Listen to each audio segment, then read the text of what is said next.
Exit polls in Poland's general election indicate that the governing Law and Justice Party has won the most votes. They also indicate a coalition of opposition parties who may win the most seats in Parliament. Vote counting got underway a short time ago in a contentious election that pitted Poland's governing party against a coalition of liberal and left-leaning parties. The Law and Justice Party has been criticised for pursuing policies that its opponents say undermine the rule of law in Poland. Opposition parties have promised to repeal government reforms and want Warsaw to maintain close ties with the European Union. All right, well, let's go to our correspondent, Brussels Bureau Chief Alexandra von Namen, who is in Warsaw for us. Alexandra, great to see you. So exit polling indicates the Law and Justice Party has won the most votes, but the opposition Civic Coalition and its allies will have the most seats in Parliament. Who's likely to form Poland's next government? Well, the leader of the opposition of the Civic Coalition, Donald Tusk, today was very confident that his party, together with two partners, will be able to form a coalition. They ran on different tickets, but they declared before the election that they would like to form a coalition, and it seems that they would have enough seats, the majority of the seats in the Polish government. But is that certain? Not yet. The ruling Law and Justice Party doesn't seem to have be able to have the majority of the seats in the Polish government, in the Polish parliament, even together with a likely partner.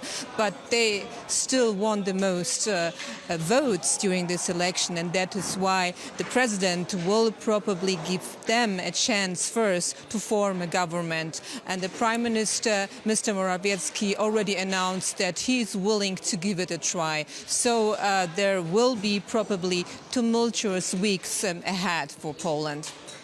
Indeed. Now, Alexandra, if a Civic Coalition, though, does form the next government, tell us a little bit about their policies. What would they look like?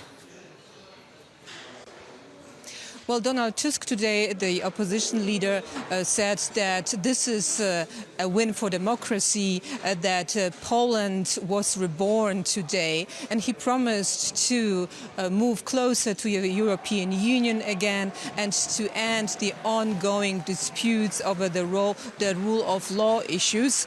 We know that the ruling Law and Justice Party has eroded checks and balances in Poland, trying to gain control over state institutions such as courts, the public media, and they have also introduced a very restrictive abortion law and were very hardliners when it comes to LGBTQ rights. So all of that, the opposition is saying they're ready to reverse all of those policies.